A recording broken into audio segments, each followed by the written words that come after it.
Hey guys, my name is Peyton York. I am here with David Campbell. David Campbell is a student here at Asbury, and something interesting about him is he just had his film accepted into Highbridge Film Festival. Congratulations on that, David. Thank you. Yeah, Appreciate how that. are you doing today? Good, bro. Just chilling.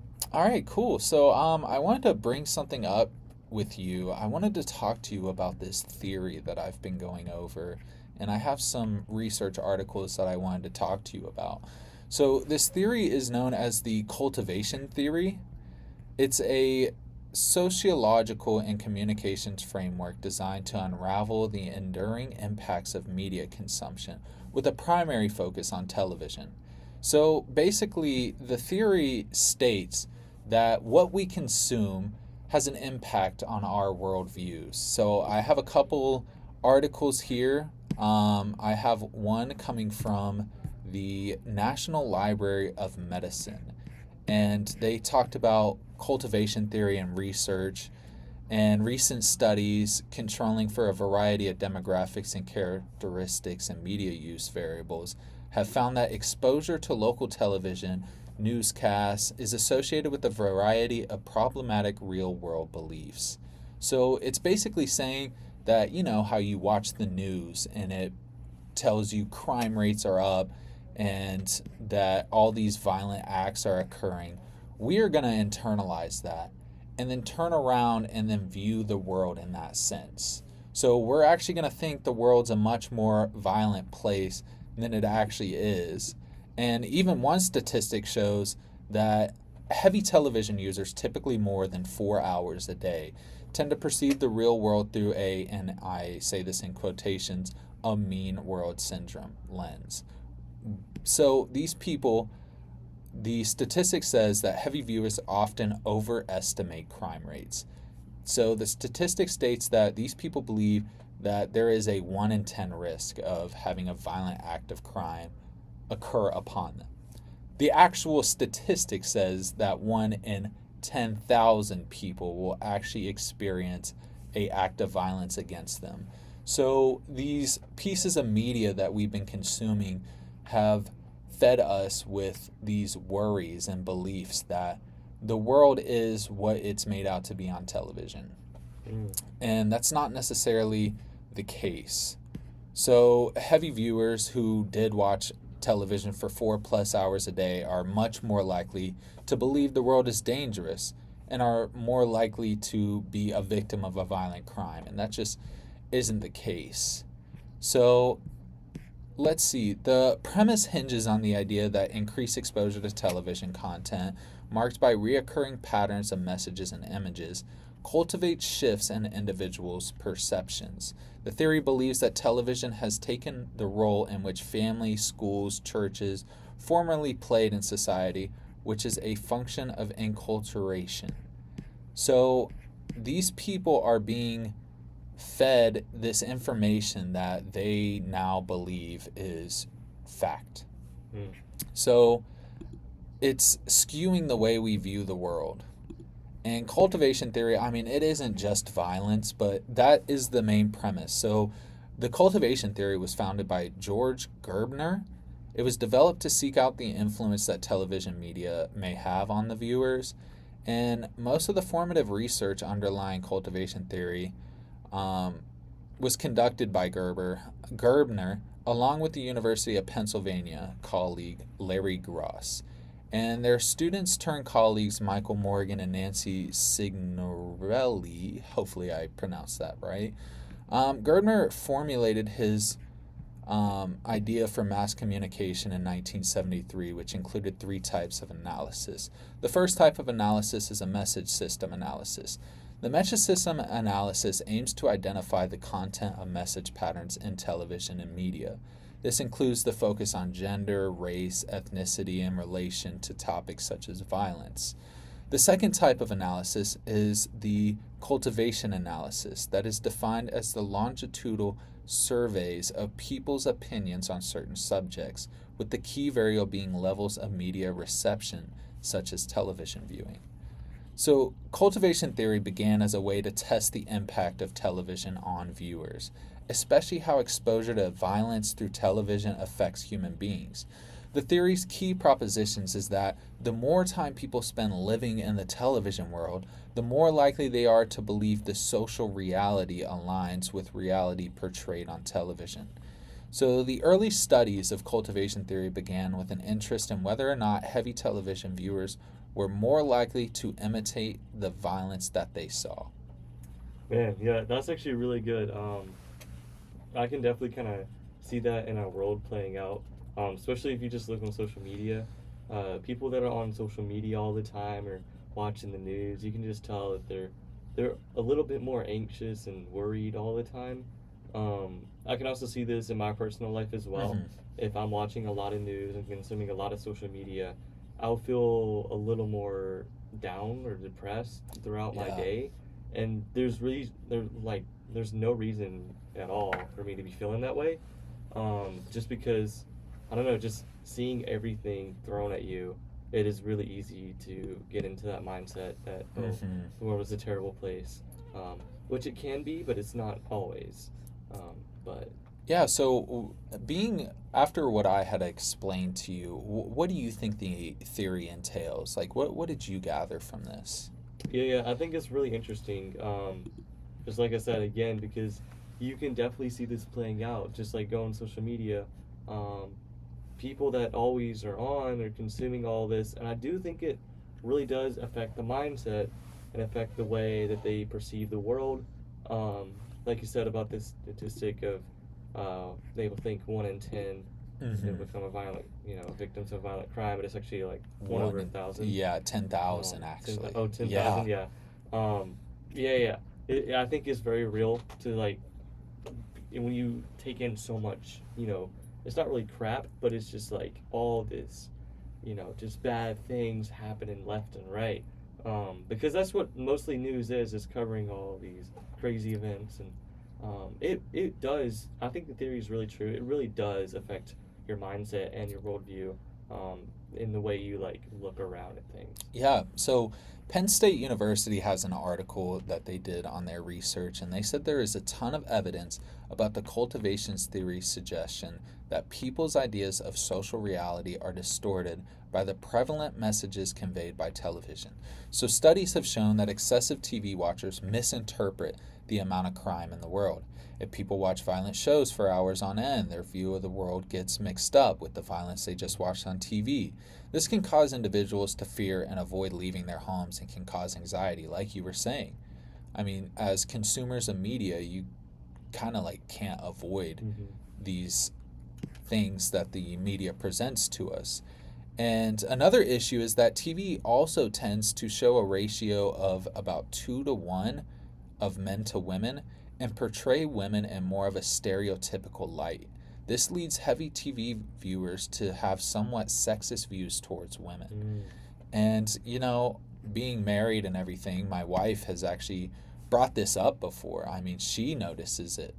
And us being men, I mean, we're in the majority here.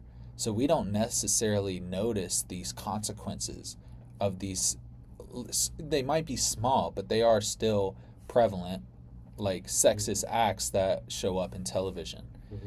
And it's crucial to recognize that TV is a powerful form of media, and producers profit off of audiences who engage in their shows. So they are going to want to show you the war in Iran, what's going on Mm-hmm. in this country. I mean, people were slaughtered here, and so you turn on the news and it's depressing. Mm-hmm. Yeah, I And was even like thinking about that today.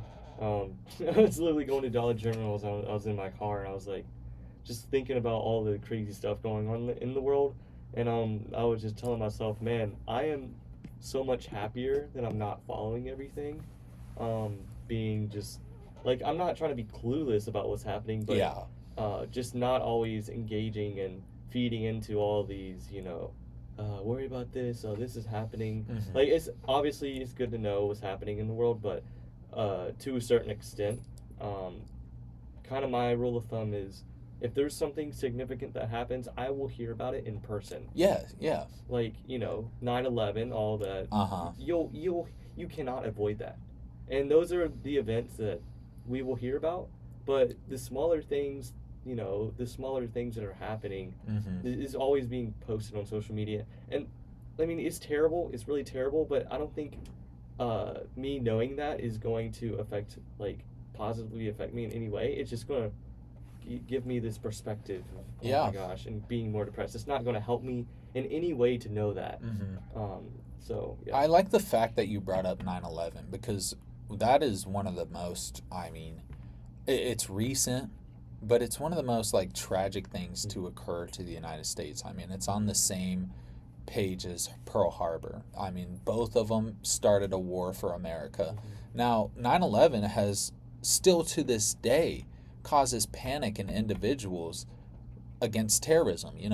That's what we are as an American, is like we are anti-terrorists or anti-terrorism. And I mean, 25 years later in the future today, we're still thinking and remembering about 9/11. We won't let ourselves forget. We constantly fearmonger ourselves with our past and history. I mean, like, it is a major issue, but like 9/11 was a one-time event. Yep. And we're still scared, waiting around for that to happen again. And, the statistics show that this is incredibly unlikely to happen, but every single year we're reminded of this memorial. I mean, we obviously have to remember the lives lost, Yep. but we're also remembering the fear Mhm. that it brought to us American citizens. And the news just makes it so much worse on us. I mean, I am an anxious individual who is worried about all the world events going on. I mean, I'm against war, and yet I turn on the news and that's all I see. Yep. I think fear is a very strong emotion that the news and media will use to hook people. Um, Even going back, like, I don't want to get too much into COVID, but even Mm-hmm. going back, you could see how much fear the media was just, inserting on us, and, you know, just making COVID was obviously really bad, but the media made it probably 5 times Yeah, worse. They played it up so bad. I'm not downplaying COVID at all, but they they definitely took it super far and spread so much panic, and it is just crazy. So, all in all, cultivation theory began as a way to test the impact of television on viewers, especially how exposure to violence through television affects human beings.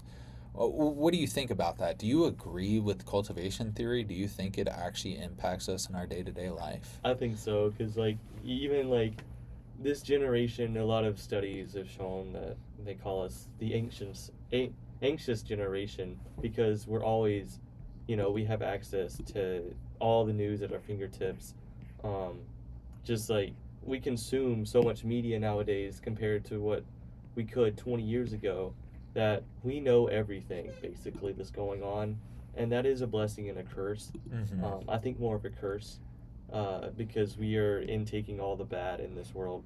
And yes, there are some, positive news stories, but Mm-hmm. compared to the negative, it is like a 4 to 1. Oh, of course, Like yeah. when you turn on the news, what positive stuff do you see coming out? And fear mongering is going to gather more viewers. Yep. Like, they're going to tell their friends about this, and then their friends are going to watch it, and then their friends are going to develop the same fears that they have.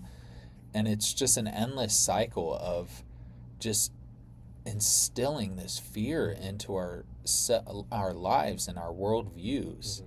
So overall, cultivation theory believes, actually, the statistics show that when you view massive amounts of television, it changes your perception on the world. It has an impact on you.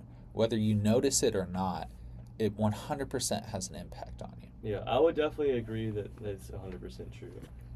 I don't even know. I haven't watched TV in so long, but I definitely agree with that. Like when you turn on the news, do you see any positive stuff happening? I mean, like, you might hear about like a local news story or something like that, but like the main headline is Yep. always something There's always like something going on. like the president is doing this and we're about to go to war. Like, that's the main topic. And it literally instills fear into the citizens. So it sounds like, from me explaining this theory to you and you getting a good understanding on it, it seems like we both have an agreeing thought on this theory. We both know and believe that it impacts our lives and other people's lives. Yep. Yeah, I definitely think it's very real. It's also just a really big mindset of how you view the world. Just because like there's so much going on, and you can pick and choose what you want to kind of like intake. Mm-hmm. Um, I've actually been taking a dopamine detox for Oh, nice. about a month and a half now. Yeah. Um, Kind of just trying to stay off Instagram. Mm-hmm. So a bit of a media fast. Mhm. Yeah. In a way, just kind of like, yeah, just only focusing on like my homework and all that stuff I have to do.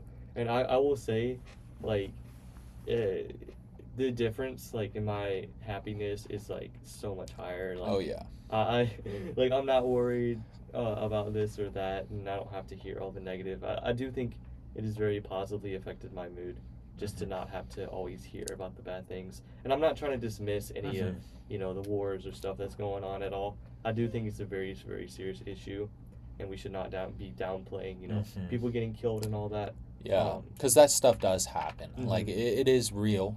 Yeah, and it's sad too. Yeah. But like, I just think taking in all these smaller issues, like I think if it's a big enough issue, I will hear about it in person, Yeah. and those are the ones that I actually care about. But all these, depressing facts you see on Instagram every day. Yeah. Yeah, I don't even know if you go through your feed. Just that literally serves no purpose to me, and knowing that it just makes me, more depressed. Yeah, so it sounds like you stepping back from media and its impact on you, you're actually seeing like cultivation theory Mhm. in action. Like, you didn't know it before this podcast. But when you took a step back, you viewed less media, which impacted your train of thought. Mhm. Literally impacted your mood, how you view the world, and that's exactly what cultivation theory does. Mhm. Is it impacts your view of the world. I mean, just like think about all these news stations. They're having to stay in business, and they have to push these stories that will sell big. Exactly. And fear is a very powerful tool that they use. To Also, there's a bit of propaganda in it as well that they push, to kind of just get you into it. But I do think, yeah. Yeah. Well, I am glad to have had you here today. I hope you have a better understanding of cultivation theory, its Mhm. impact on our lives. And if you didn't know about it before, now you do. Yep. And I hope this was informative to your thought. But thank you for having me on. It was Yeah. a pleasure. Thank you, David.